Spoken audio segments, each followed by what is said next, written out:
it started. This session that has this very long title, Implementing Distributed Tracing in Apache Kafka, it's all about distributed tracing, but the focus, of course, is going to be how to do this in Apache Kafka. But I'm going to give you a little overview of how distributed tracing kind of comes into play. Not sure how many of you have worked with distributed tracing before at all, like tracing technologies, right? Probably 5% of the room. So, okay, so the first 10 minutes of this presentation is going to give you a background about what that is. And then we're going to jump to the technical details about how to implement tracing in Apache Kafka, right? What about Kafka? How many of you work it with Kafka? Oh, that's great. Cool, cool, cool. All right, so I'm going to be a quick disclaimer. I'm going to be doing a demo, which is I'm going to pretend to use this demo in my laptop locally. I created this demo literally yesterday, all right? So there's a high probability that won't work. So as a backup plan, I have this whole implementation running on AWS. So I'm not planning to use it, but if I do, we're going to use Alexa as well too, which is part how do we generate the load. But hopefully it will work on my machine, which is a totally different demo. All right. My name is Ricardo. I'm a developer advocate of Confluent. Confluent, as you may know, is the company that has been founded by the original creators of Apache Kafka, the 3 guys, 2 gentlemen, and 1 lady that created the Kafka technology. They open sourced it, and then they left LinkedIn, I think it was in 2008, and they founded Confluent, which basically provides a lot of cool stuff around the Apache Kafka community and some surrounding technologies such as KSQL or Kafka Connect and a lot of things that in your daily basis job dealing with Kafka, it's pretty handy, all right? At Confluent, I'm part of a team called DevX. So we call DevX as the acronym for developer experience. So our team is basically focused on everything that has been developer focused. So all the documentation that you see online, the trainings, the blogs, and the GitHub examples are created by our team. So that's basically what we do. Besides evangelism, which is part of my huge part of my job. All right? All right, let's start. As I told you, I'm going to give you a background about distributed tracing. So let's do a quick review about how did we monitor systems 10 years ago or 15 years ago, or what the heck, I mean, even today, right? I mean, things doesn't change as fast as we wanted. So in the past, we used to have those per system monitoring, right? So what happens is that every deployment, every architecture, every application that you created in an organization or a company, each system would have their own monitoring system, right? And pretty much the monitoring was all about making sure everything was green, right? You remember those dashboards, Nagios dashboards where you see all the greens and red lights, or maybe yellow, I don't know if they're using it somehow. And that's the criteria that people use it to say, all right, it's working, or it's up, right? And one of the problems of that type of monitoring systems is that each system would have their own monitoring system, but those systems would be different for each application. I mean, some application would have created their own monitoring infrastructure, and some others would have monitoring infrastructures coming from a specific vendor. So the whole point is there was no standard across organization, which creates more challenge in terms of monitoring, right? Lots of silos, lots of things to take care of, right? So you might be wondering, all right, what's the problem with that approach? Some of you have idea about what was the problem with that approach before I actually answer that? I mean, let's face it, we have been doing this for 15, 20 years, so something might have worked or not, right? So the problem with that is that by the time usually the user complains that the system is not working, right? There's this huge amount of time spent with troubleshooting until the time you're actually put your thumbs up and say, hey, the system is back, the system is online, right? So that creates a lot of frustration for users, and it's a reasonable frustration because users want their applications to perform their work, right? And if you spend too much time figuring out where the problem is, that is going to create a friction that the organization is not going to scale as much as they could, right? And there is a very important lesson that I would like to share with you right now, which is a lesson about patience. Because sometimes that was only one incident. What about, and probably some of you might have this same situation before, when you have an application that has lots of incidents, open tickets, like when you file tickets that has been open for weeks or months, that is very frustrating for the users, right? I mean, I remember one situation where I was probably one of the last jobs before entering in this world of developer evangelism. I was doing engineering back then, and then I was in this war room with Telefonica, which they had this big, huge application, and there was this incident that occurred kind of during the night, and then everybody was called about 8 a.m. in the morning to this big room with a big table. And I remember the first thought I had was, why this big table is in place? I mean, they're calling the Justice League here to everybody seated. And then there start coming a lot of people, each one responsible for a piece of the system, like people responsible for storage, people responsible for operating systems, people responsible for databases, DBAs, of course, the application developers. I mean, there was a lot, probably more than 30 people in the room. And as you can imagine, the whole discussion took more than a whole day, and pretty much what everyone was doing is defending themselves about, all right, my piece is working, my piece is working, my piece is green. And the developers, of course, they were saying, and my computer works. I don't know what's in production is not working. So you probably have heard or experienced that situation before. So that is the problem of this type of monitoring, when you have siloed monitoring within an organization, right? It works to a certain degree. Now let's forward for where we are standing today, which is 2019. We are living in the era of microservices, where everything is distributed by nature. So that means that the problem only scales, right? Because now, if we keep using the same techniques, which each microservice will have their same monitoring tool, it's not going to work. Honestly, it's not going to work at all. If it didn't work 10 years ago, it's not going to work now, because now the problem has become bigger, right? So what is the solution for this? The industry has been calling observability, and some of you might have heard about this term before. Actually, if you think about it, observability is simply a cool term for monitoring. But developers don't recognize that they're doing monitoring, because this is from IT stuff, right? We developers do observability, which is cooler, it's trendy, right? It's the same thing, but I mean, that's what we do as developers, right? We invent new terms to kind of sound like a cool. And by the way, this person right here, she's a Google engineer. She wrote a very good book called, I think it's Distributed Systems Observability, about how to implement observability in distributed system. Take a look, it's very good. It's a very good book for entry point in this arena of observability. And observability actually is broken down in 3 pieces. That's a very important concept that you should consider if you are in the world of microservices and distributed systems. So the first pillar is, of course, metrics.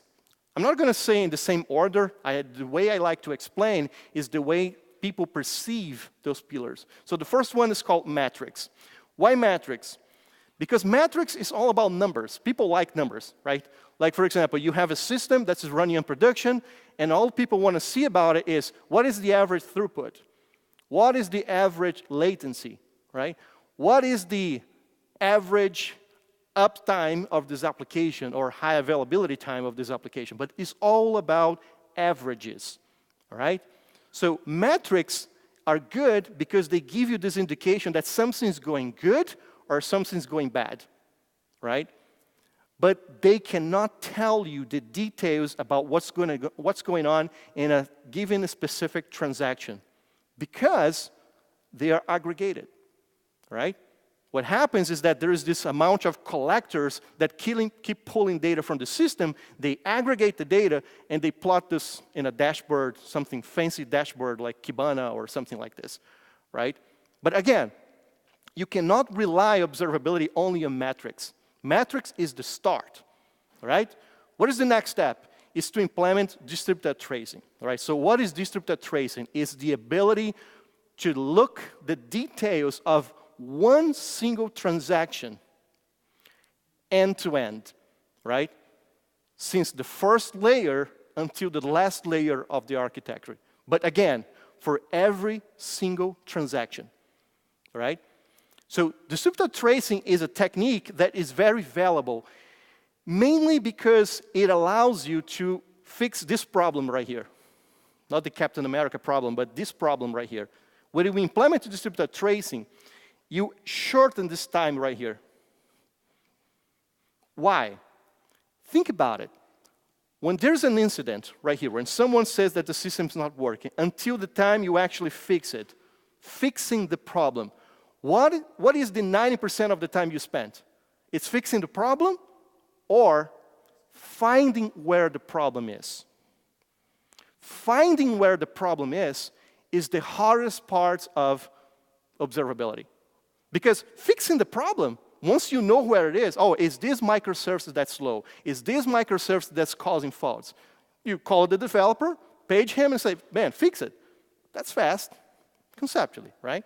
If the developer knows what he does. If he didn't clone the repo and simply put the code as is, probably he'll know what to do. But usually they know. And that is why distributed tracing is important.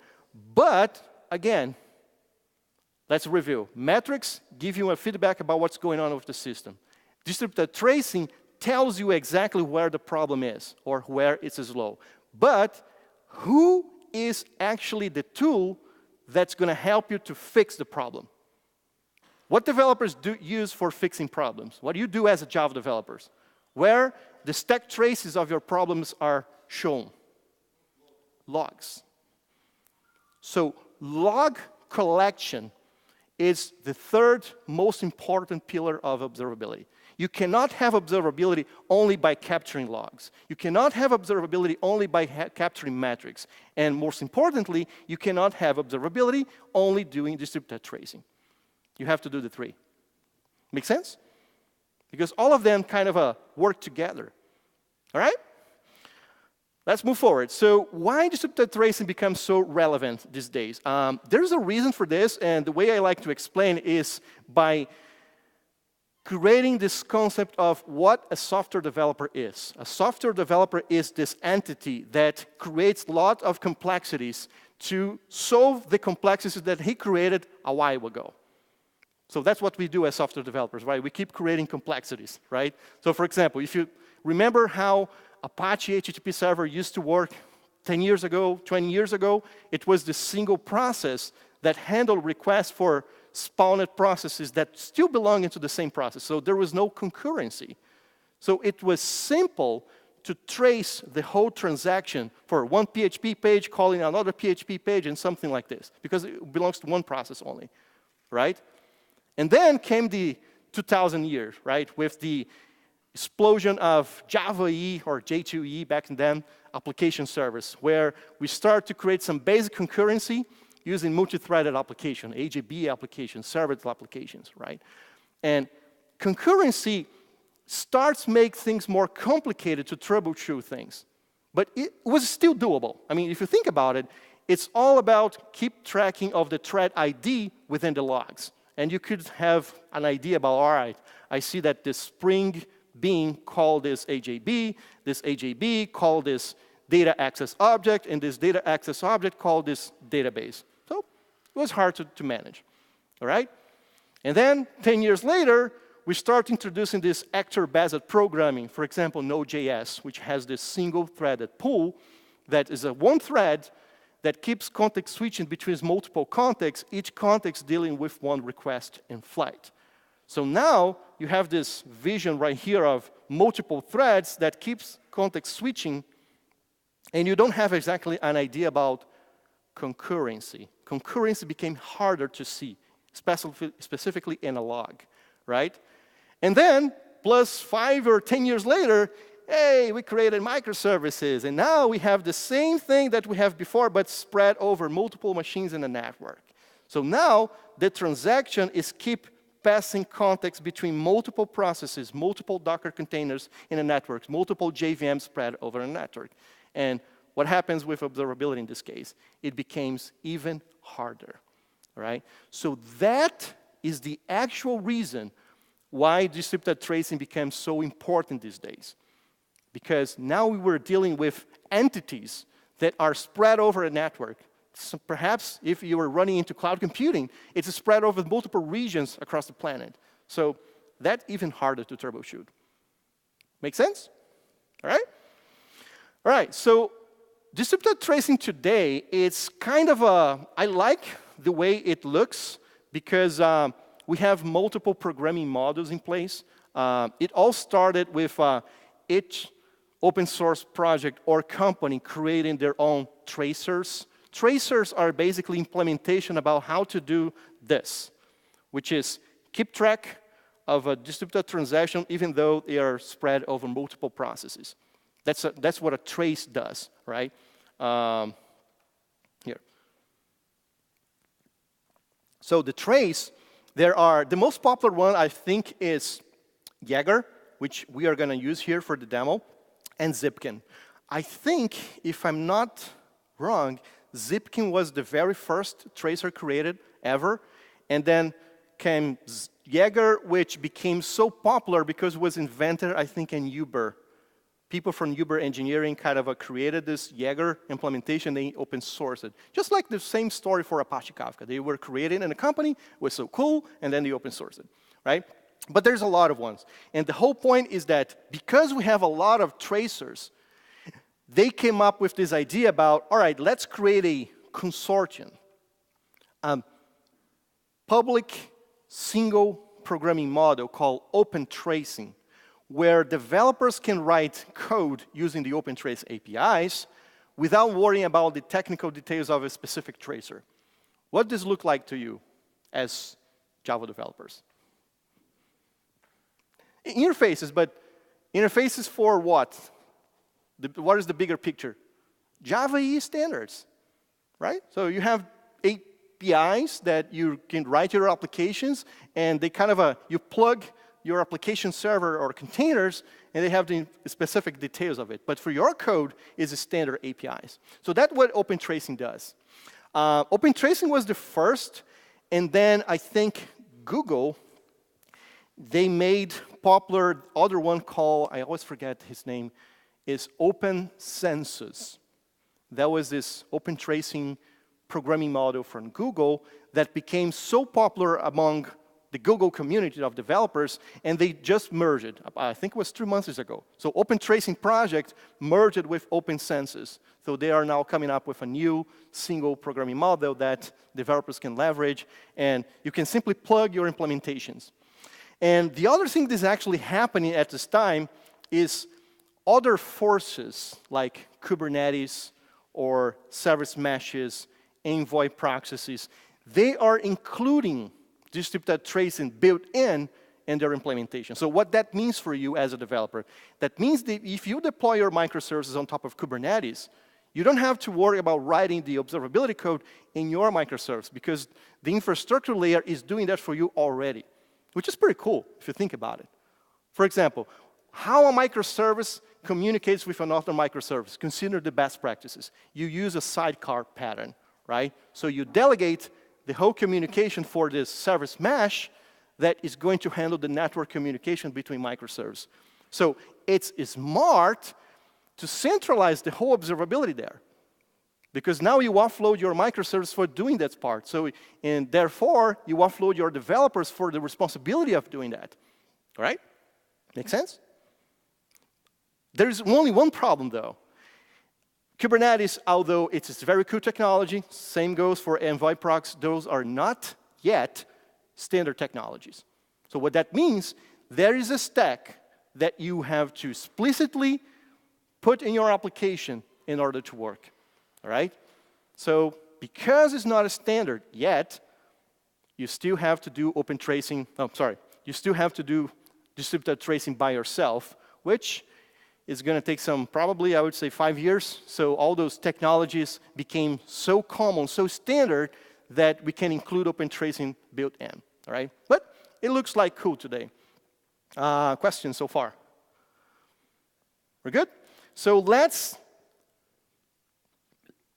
now talk about why Apache Kafka and why this presentation is devoted for introducing distributed tracing in Apache Kafka. So Kafka, as some of you might know at this point, is a vast, probably the most popular distributed system for messaging that people are using today for communication between systems, microservices, and whatever kind of a software stack you wanted. Why? Because it's proven, because it's reliable, because it's durable, and it simply works. I mean, people literally don't have doubts that how scalable Kafka is.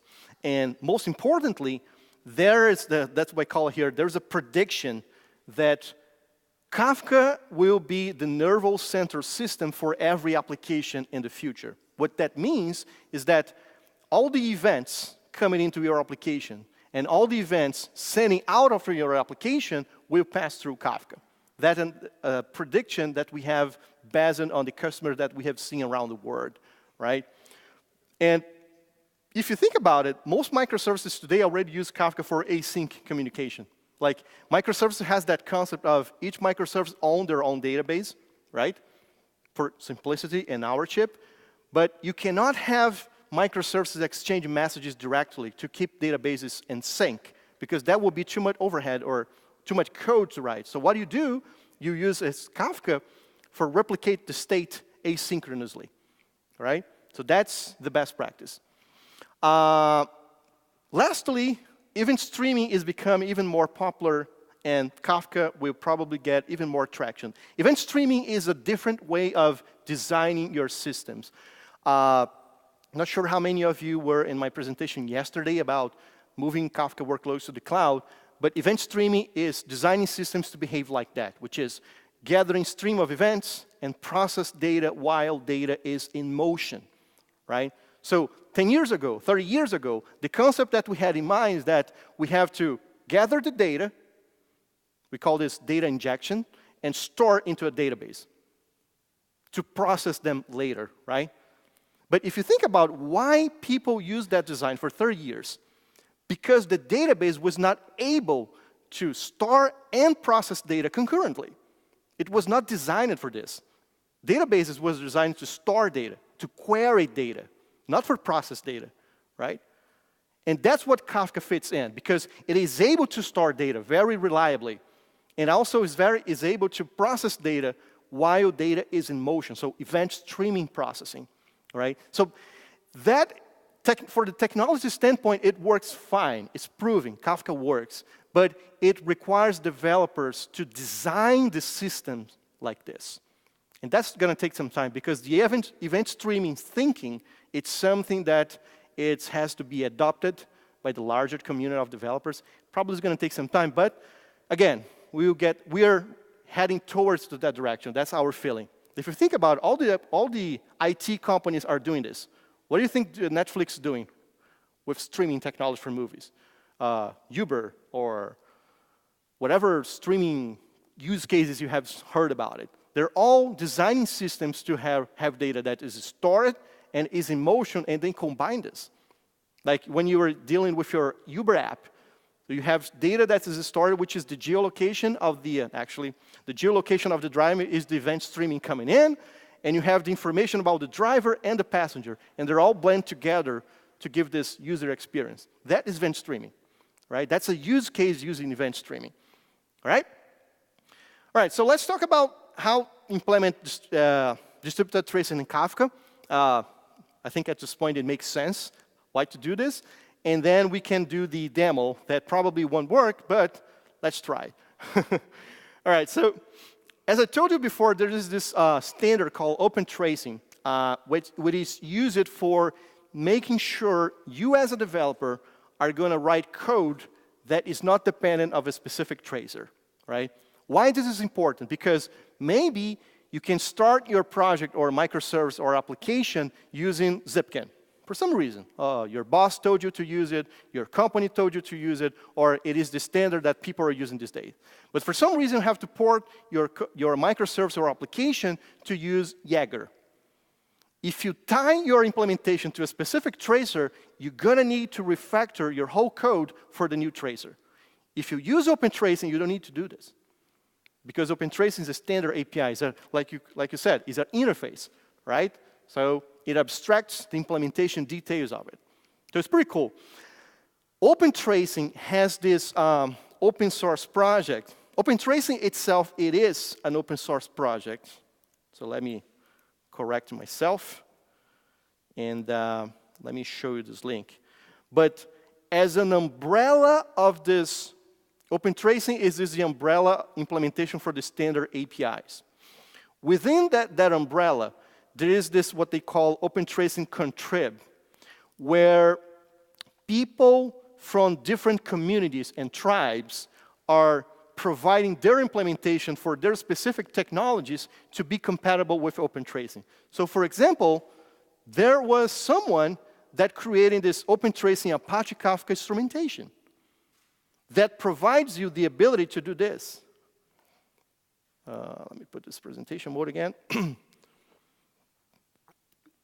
This project allows you to trace producers and consumers using the concept of decorators or interceptors. So long story short, if you are into creating and using decorators, you can use this. So this is your, let me increase the font a little bit. Better? So this is your standard Kafka producer that you would instantiate as a regular implementation, and then you create a decorator like this, passing your original producer as a parameter of your constructor. So every time you send or process data using this, the whole tracing will be executed for you automatically. So they kind of wrapper your producers and consumers. It's cool. Personally, I don't like it because it still forces you to change your code to instantiate your decorator. The implementation I like the most is using the Interceptors API, which is the one I'm going to show you here in the demo. Why it is important? Because, and that's why I call it in the title of the presentation, implementing distributed tracing like a boss, because using interceptors, you simply register your interceptors and that's it. You don't need to change anything more in your code. Your code can be unchanged, except of course for the registration of the interceptors, all right? And you don't have to adapt, create wrappers, create decorators for your code. Because what happens if you do this, if maybe the Kafka interface of the Kafka producer changes, so it's going to break your whole distributed tracing code if you try to upgrade the Kafka release. So that's not going to be helpful, all right? And if you are familiar with the concept of Spring interceptors or AJB interceptors, it's the same thing. It's basically the same concept, all right? That is a very useful resource when you have access to the source code. So just for a quick introduction, this is part of the demo. I have this very small Spring Boot application right here. So as you can see here, it has this class, which is my configuration. And then I am creating my consumer factory, which is going to connect with Apache Kafka, running locally. And then I'm going to create my listeners, my producer factor. Everything's going to be beans that are going to be injected in runtime into my actual service that is going to leverage those beans to communicate with Kafka. So far, standard Spring Boot application to talk with Kafka. Nothing different from this. The difference is here. So actually, let me do this. I'm going to comment out this and this.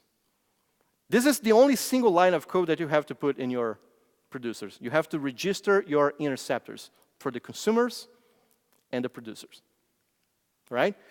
Besides this, you have two options of bringing your tracer into the JVM. There is the lazy option, which I use it here, right? Which is in this constructor of my class, I'm basically creating a Jaeger tracer and making this Jaeger tracer available within the JVM. All right? That's a way to do it. It requires us to change the code. The smart way to do it, which I did here for lack of time, remember I created this demo yesterday, there is this open source project that I think they call it Tracer Resolver. So long story short, you basically put your jar files with your implementation of tracer in the class path, and this resolver is going to scan the class path and actually scan the class loader in runtime and hook in your tracer automatically. So you don't actually need to register explicitly your tracer. All right?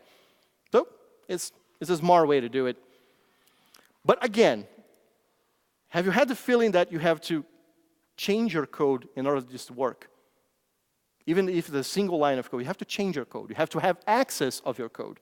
There are some technologies out there, such as KSQL, REST proxy, or Kafka Connect, that you don't have access to the source code of those. Those are scripts that you execute, and they will bring up the JVM for you automatically. So you don't have to get the chance to change the code for implement this. So this other open source project right here have provided a tracing support for Jaeger. So they do this automatic registration of the tracer, and the KSQL, Connect, and REST proxies can simply use it. All right? So this is pretty cool. Handy if you don't have access to the source code. Conceptually, this interceptor here works with any Java application. So even if you have access to the source code, but you don't want to change it at all, you can use this as well. All right? So let's do the demo. That won't work. So the first thing I'm going to do is to bring up my Jaeger server. Better? Jaeger, I think. And then I have two versions, which is the last. So I'm going to start everything. Jaeger has a very distributed design, but if you start like I just started here, it will start the collector, the server, the tracers all together, so you don't have to keep each process running in their own VM. And then this is the console of the Jaeger. So the way it works, all the services that are part of a specific transaction is going to show up here eventually. And then you can, from here, find the traces from this particular service. So let's do this, which is, I have to actually create my whole Kafka cluster. So let me bring that up. Let me start everything from scratch. So what I'm going to do here is to bring up Zookeeper, bring up Kafka, and the other services that I'm going to use for this demo, right? That's what this script are using. What I just used here, we call it Confluent CLI. All right, that's basically a CLI that it manages the whole startup and destruction of resources for you automatically.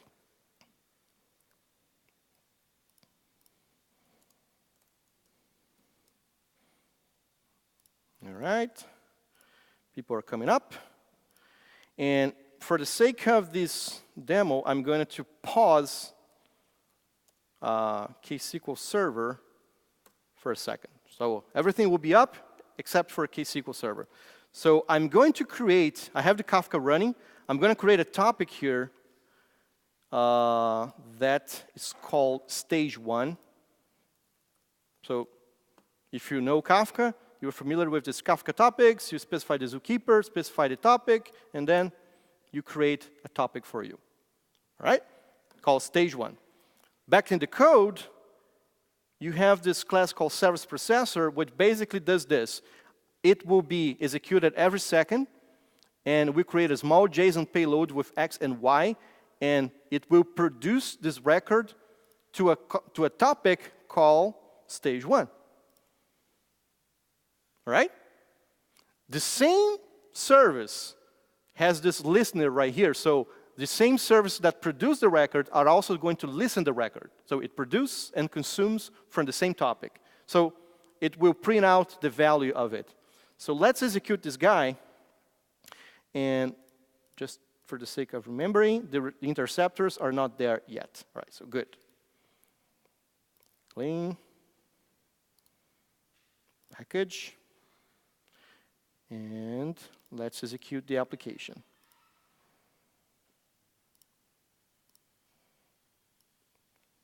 All right, so records are being printed out. And if you look to Jaeger, we won't have any service showing up here. This is a standard service that belongs to Jaeger, so never mind, right? Because the interceptors are not there. So let's pause this application, and then let's register the interceptors, which is uncomment this guy from the consumer, and uncomment this guy from the producer. So let's rebuild our code. I'm using the Uber jar technique here. So basically, I'm packaging everything in one single jar, so all the dependencies, including OpenTracing, are in there. So that's a best practice. All right, so let's execute again. And it's producing and consuming records as supposed to do, so nothing changed in the behavior of microservices. What should change is now you have this Spring Boot service right here. Let me filter only for the 3 recent tracers. And now you have traces being emitted every second. Every tart that's passed through. If you look what specific trace does, so it's sent to stage 1 and consumes from stage 1. Let me increase the font if it's too small. Better? All right. So now we have only one microservice. Okay? So let's do this. Let's make things more interesting. Let me keep it running right here. I will use KSQL to create multiple stages of processing that will grab this information from stage 1 and copy to other topics recursively. Right? So we have a more chained execution of this whole string processing. For this, I have to first register the PWD. Let me enter in this directory right here, directory that holds KSQL. And KSQL have these properties that you have to edit to register your interceptor. So I'm going to remove the standard ones that comes with KSQL and use the ones that does the interception, which is this guy over here. Ctrl-C, search, Ctrl-V. So I registered the interceptors, right? And now I'm going to start KSQL server. KSQL server start, and I pass as a parameter the KSQL properties. Okay?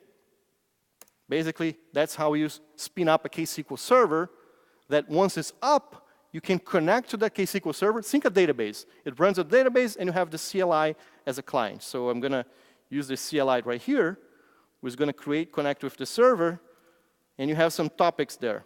Stage 1, for example. I'm going to create a stream that I'm going to call it stage 1 wrapper, that basically is going to have the field X as big int and Y as big int. And those are coming from Kafka topic. What is the name of the Kafka topic? Stage 1, right? Stage 1. And the value format is JSON. It can be JSON, CSV, or Avro. And we are introducing the support for proto buffers as well within schema registry. So that is a stream. So now I have one string created, and let's create 2 more streams to create the chain. So I'm going to create a stream 2, create stream stage 2, as select everything from stage 1 wrapper. So that's another stream. Let's create a stage 3 that basically selects from stage 2. And let's create a stage 4 that copies everything from stage 3. So now I have 3 streams that are basically doing this. This one reads from the topic, copies to stage 2. This one copies to stage 3, and this one copies to stage 4. So we are doing pipelining. We're doing different processings. For simplicity, I'm not handling the data here, but you could change the data, put more fields, remove fields, and do whatever you want with the pipeline processing. So now if you go back to our Jaeger, we should have more services right here. That's why I told you probably wouldn't work. But let me see what I forgot here. The tracer is running, as supposed to.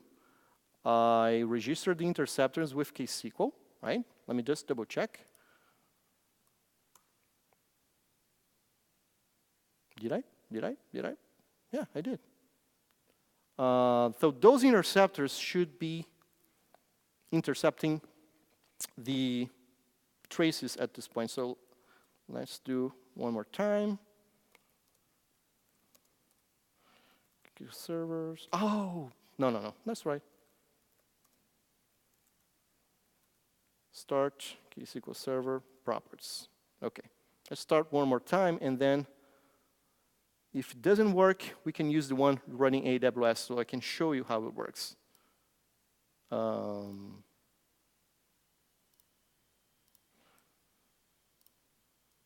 streams. So let me select, let me see if data is flowing correctly. So let me select stage 4 and see if stage 4 has data. That's a very good test, right? It has. So that means that it's been copied to stage 2, to stage 3, stage 4. So it's working. So, but for some reason, it's not tracing yet, because otherwise I'll keep seeing logs right here for the whole traceability. And obviously, it's not showing up here. Let me test one more thing, and then we can switch to AWS. All right, so let me create a interceptors config.json. Okay, which is this guy. I'm going to copy vi interceptors config. Past. This is basically a way to specify per service which topics each service is going to use. All right? Okay, and then I'm going to export this guy as an environment variable.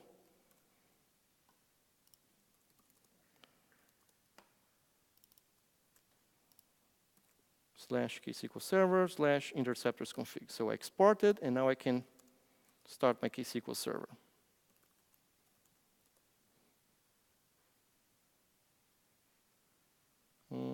Probably not going to work, but let's try. Oh, no, actually, I think it's going to work.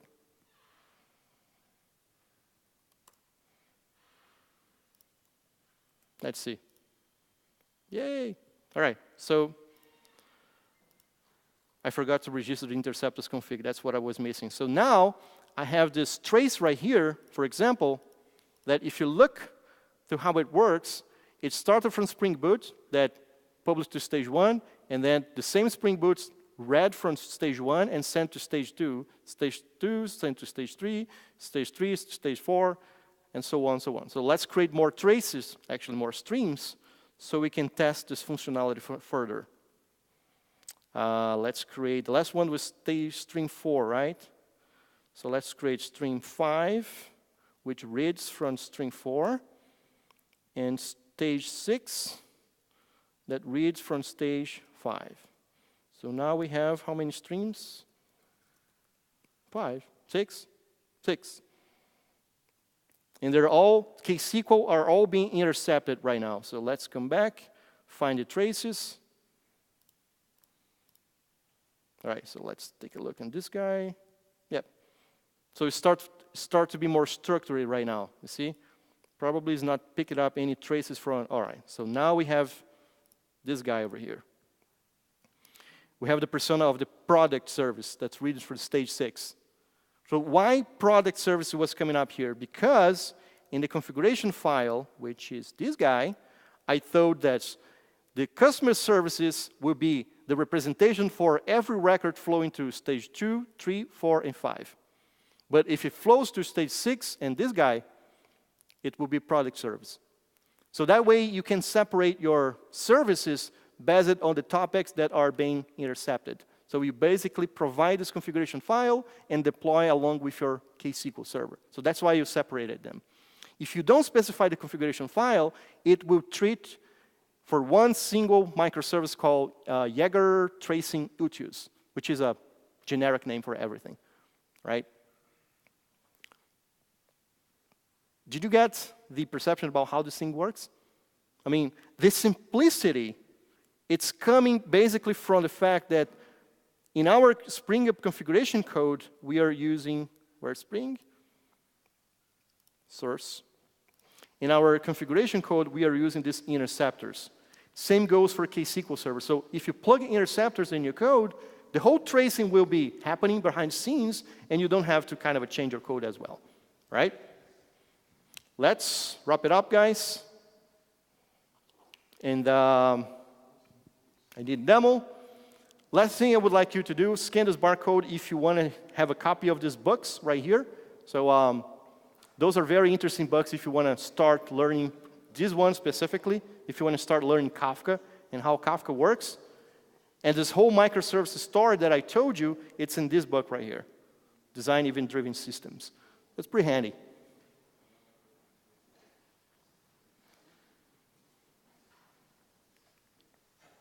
Okay? That said, I'm going to make this presentation available so you can scan the barcode later. That said, thank you all for coming. And we're running out of time for this presentation. Probably, I think we're going to have lunch now, or just going to have another session after this, or lunch. All right, cool. So in any case, enjoy your lunch if they're done. And thanks for coming.